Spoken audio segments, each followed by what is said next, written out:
right. So we're ready to go. Yes. You ready? Mhm. Pleasure to meet you. So what's up? We got 24kGoldn today here at Hip Hop DE. Welcome to Germany, even if it's online. Have you been to Germany before? No, not yet. I haven't been to any of Europe yet. Okay. So, but actually, this is probably planned, but during COVID, it's not possible. So, is it like one point which makes you more excited to going to Europe? Yeah, I mean, I think anything the longer you've been waiting for it, the more excited you get to go experience it. Like I was supposed to go start in UK and kind of make my way throughout Europe in like March 2020. So Okay. it had a whole year so far delayed. So these things were already planned. Yeah, yeah. And we got things planned, for the end of the year, this year too. Right. So, what is your life right now? So, what are you doing? I mean, you're probably working on your new album, Dorado. It's Yeah, kind of finished already. So, I'm in album mode right now, so we're just finishing it up, getting the last final touches and tweaks on the songs done, getting all the features that we want on there, and just getting ready to make it or just not getting ready, but making sure that it's the best album it could be. I just checked your Instagram like a couple of minutes ago, and I saw you and Swae Lee did a song together. When did that happen? Like last night, or is it like fresh, Yeah, fresh? that was last night. That's why I'm yawning because Okay. I didn't studio till like 4:30 in the morning. Yeah, that's what I thought. I mean, I was on your Instagram and I saw that you posted something like 6 hours ago, and I was like, oh man, it's 10 a.m. right now, so you probably didn't have that much sleep. But yeah, you look fresh though, so all good. So can you tell me something about like working with Swae Lee or like working in general on your new album? Where do you record it? Is it in LA? Is that the reason you're in LA right now? Yeah, so the whole album's been recorded in LA. Just basically between the studio I normally go to and one of my friends' house who produces a lot of stuff, and With it's DZ or Blake oh because okay. we all live together, so Yeah, Blake yeah. is 5 minutes down the road. Okay. He got set up, but it's just been a lot of fun, Before I worked with a bunch of different producers all the time, and now I've locked in on who's my go-to guys, who's the ones that can help me expand, experiment, and create my sound rather than just try and make other people's sounds. So we've been making great music. Yeah, it's important that you got like a team you can depend on, you can trust. So Yeah. since your EP, how does like your working process changed during the album? I mean, you had like a number one hit, which is known all over the world. Even in Germany, all the kids were bumping these sounds, man. So mood was everywhere on the radio. How does it like change the way of working right now? Um, when I was first making music, in LA, just professionally, quote unquote, I was more of a quantity over quality guy. So I'll go in and I'll do like 5 hooks and maybe we'll finish one of them, on a different day. But that first day, I'm gonna just get as many hooks as I can. Whereas now I'm more like, let me just make the best song I could possibly make. Because it doesn't, who cares if you make 2 songs on one day or 4 songs on one day or one song on one day? For the most part, you're only gonna release one song at a time. Hmm. I saw you talking in a video, like in another interview, that you actually write your songs outside of the studio. Is it still, is it still like this? Most of the time, yeah, I'll just hit a voice memo somewhere, but I don't know. In the last couple of weeks, just because I've been in the studio so much, a lot more stuff has been coming to me there. But like last night, with Sway, I like damn near freestyled my whole verse on that song, and I normally don't ever freestyle at all. But I was just punching in, figuring it out line by line, and it was some fire lyrics. So we're just filling the moment and the vibe, and you just created Exactly. perfect. Yeah, that's the best way, isn't it? Yeah, I think it's just never trying to force it, just going with the flow. Yeah, for sure. So, dropped out of college, you released it in 2019, and El Dorado is coming very soon, I guess. It's there, actually, it's there in a date officially yet? Let's say end of March, early April. We could say that. Okay. So El Dorado, I tried to do some research, and what does this name like mean to you? Is it actually based on the South American myth? Yeah, so it's based partially on that.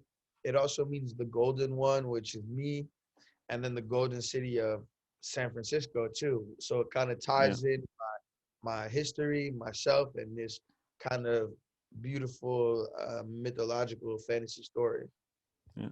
I don't want to talk about your name anymore because I saw some interviews, and it's probably one of the most asked questions. But your name is actually Golden, just for our like viewers, so they know it. It's actually a pretty cool story. Um, with your dad, and this is something which reminds me of El Dorado right now, because you always try to or you always see some spiritual or like things like connecting together, and then you create like a meaning out of it.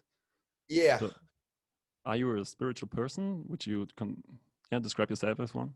100%. Like I grew up, my dad is Catholic, my mom is Jewish. So there was always a lot of different, a lot of spirituality in the house, but neither one of my parents are super like, this is the right way, like this Hmm. is what you have to believe. They're more like, hey, let me just show you what we like. My dad liked this one thing. He grew up one way, my mom grew up this other way. So for me, I got to understand, spirituality without having to like pick a side or whatever. So, Hmm. you know, I believe in the being greater than us, a greater power than us, the universe, whatever you want to call it. I believe in that. Okay, so you get not like one special name for it, but it's like all the energy that flows. Big bro up there. That's big Okay. bro. Talking about another event which took place like 2 days ago, the Super Bowl, and I saw you.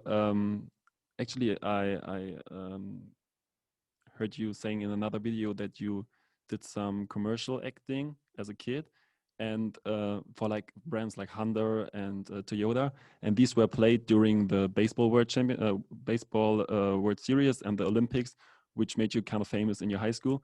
But now, like Mood is used for the McDonald's commercial on Super Bowl. So how does this feel? I mean, this is like a way more bigger step than it already was. So It's a very full circle moment, to have started getting my face out there by doing commercials and started being known at least locally for doing commercials and acting and stuff like that, to having the whole world or having McDonald's give me a commercial because the whole world knows me. mhm. Like, I don't know, that's just surreal. Like I remember growing up always watching the Super Bowl, always loving watching the different commercials they had. So to be a part of that, now I'm just waiting until they put me in the commercial and not just the song. Yeah. Are you doing the halftime show anytime soon? Yeah, that would be fine. So when I saw another tweet of you about the freshman cipher, that you were telling like your friends, okay, one day I'm gonna be there. So how important is it for you to manifesting things actually? It's hugely important. I think if you don't believe that something's gonna happen, how is it supposed to happen? Like, yeah, you can get lucky sometimes, you'll get surprised sometimes, but Yeah, most of the best things in life we have to work for. And I think having that belief and that faith gives you the strength and the power to keep working and keep focusing and kind of make whatever you're putting into the universe come true. yeah, for sure. Another one is that I mean, on what is it, on Friday is Valentine's Day? No, it's not Friday, it's Sunday, right? I don't have it Yeah. in mind right now. Sunday. Okay, so talking about Valentine's Day, I got to talk about Valentino. So one question only: Do you buying? Are you buying a Valentino piece, or are you buying a Valentine's gift this year? uh So what is it? Probably closer to the Valentino side of Okay, it. Yeah. okay. So I there's still like, I still ain't found my lover yet. all My right. lady. And last time you got a Valentino sweatpants, so maybe you get some Valentino again. I need some more. I'll take the gifts this year. I'll be getting them. Perfect. So I got to talk about your videos because I actually think they're crazy. even when we're talking about Valentino's was already very creative, even when it dropped like 2 years ago. Then of course we got the mood video, which is like from another universe. I mean, it's so dope. And recently, the baby track Coco was directed by none other than Cole Bennett. So how does your acting experience like affect the ways of working on a video, or are you actually like, are you a part of the creative process yourself? Yeah, I always like am very particular and very picky with my videos because I grew up watching the BET jams and the MTV jams and all that stuff. So it's like Yeah, I know how impactful uh, uh, a video can be. Like a video could turn an okay song into a hit in some situations. So if I'm already making great music, then a video can make a great song into a mega hit, which is definitely. Yeah. what happened with Mood, you know. So I'm just always trying to get in there and make sure that the video is displaying the way that the song makes me think, like what the song makes me think in my head, and working with talented directors like Cole makes that easy. So how was it working with Cole? Do you guys know each other for a long time, or? Yeah, I've known Cole maybe about like a year now, or Okay. maybe a year and a half. But I fucks with that guy tough. Like that's my brother right there. He's very talented, very just diligent about the work he does and passionate. So nothing but respect from bro. And I think one thing you guys got in common is like the entrepreneur mind, because I, I think you said it in some other interviews that music is like one thing for you, but your vision is bigger. You want to do like more stuff. Can you talk about what you actually want to do?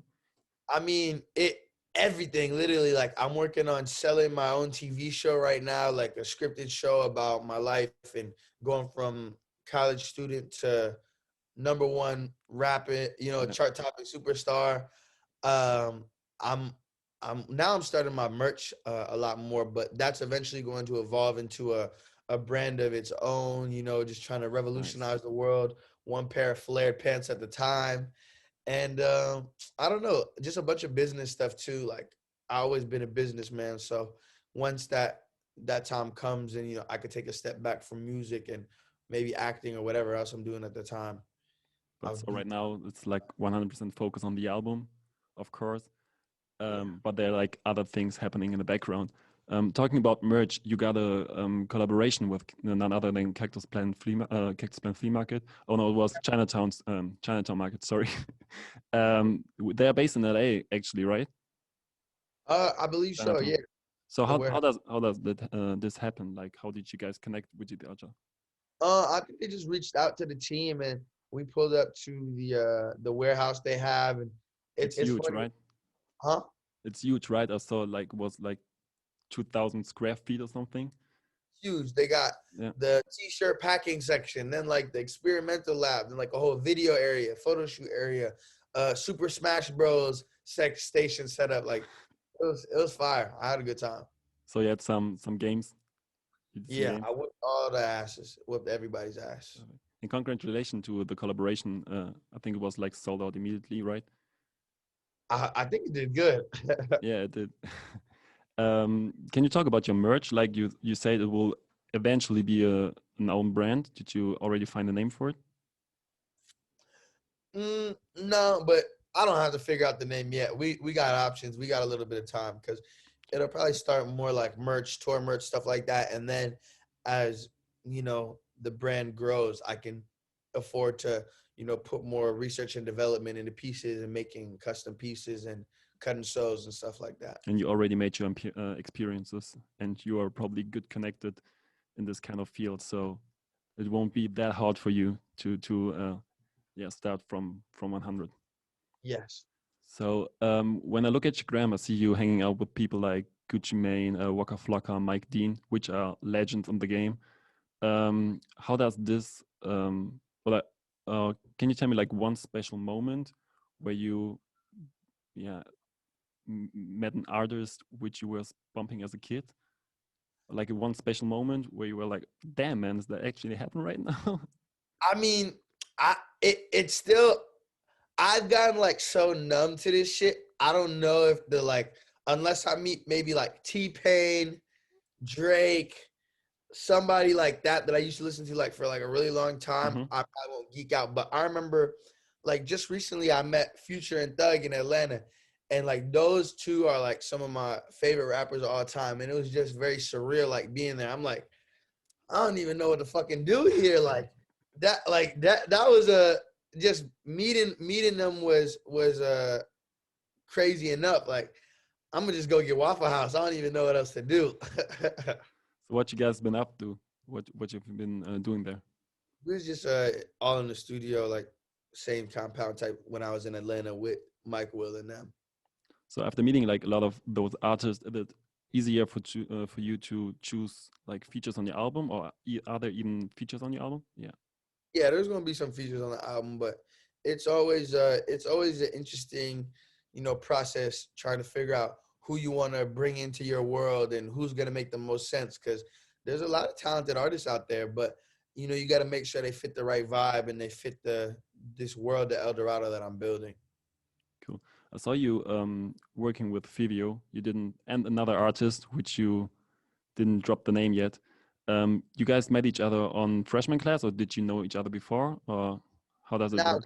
we met at the XXL freshman thing and we just hit it off. Like bro is mad funny, like, but also smart. Like he gets it, like, but he'll also say bow, movie, viral every 8.7 seconds. So I'm like, yo, this nigga's a movie, like just like me. So we just hit it off because we both fun and outspoken. So Uh, when I was in the studio, Omer, he was like, man, let's make this drill beat, man. Like you should get this drill thing and send it to Fabio and see what happens.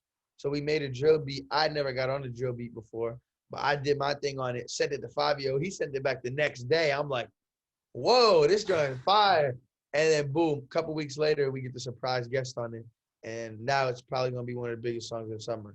Can you tell us when it will drop? It's Fabio's song, so I really Okay. don't know. Yeah, but Okay. soon I I hope. loved how he hyped everyone at the freshman class.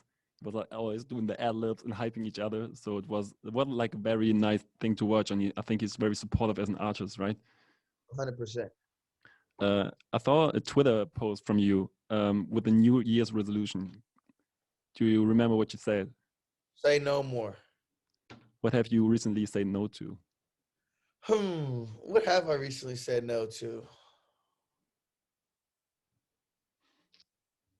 I've been saying no to worrying, like worrying is a choice at the end of the day because you can't control what happens to you, what goes on in your environment 100%, but you can always control how you respond to it. So I've just been choosing to go with the flow and trust the process, trust the plan. It looks good for you. I know worry free Things was are good. looking good, man.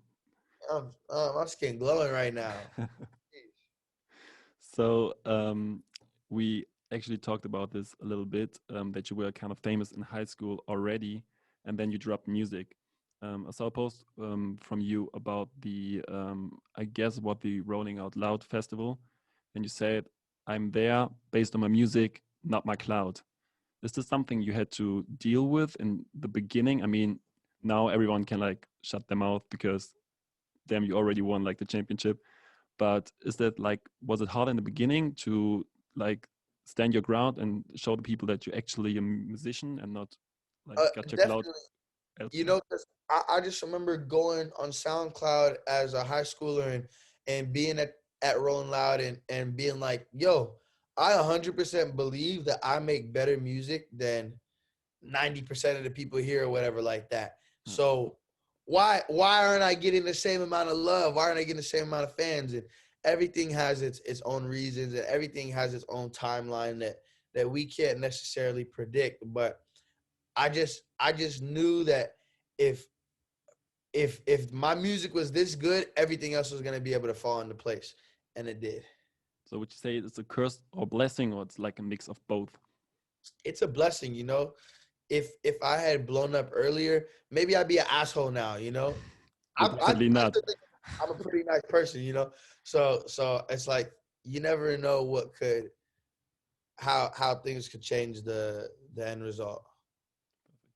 So actually, that's it for now. And I really appreciate your time early in the morning talking with me. Talking like it's the first time you're talking to like a German interviewer, I think so, maybe. to a European as well. Nah, I've talked to European before for sure. Okay. So yeah, I really appreciate your time. Hopefully we see each other in person one day at a festival or somewhere. And yeah, enjoy your day, man. Take some rest. You gotta like catch up some sleep probably. I will. I'll be taking a couple of naps today. But Perfect. Enjoy your time. All the best for your projects. All the best for El Dorado. I'm very yeah, exciting to see what's happening, and see you guys soon. Thank you. Appreciate it. Mhm.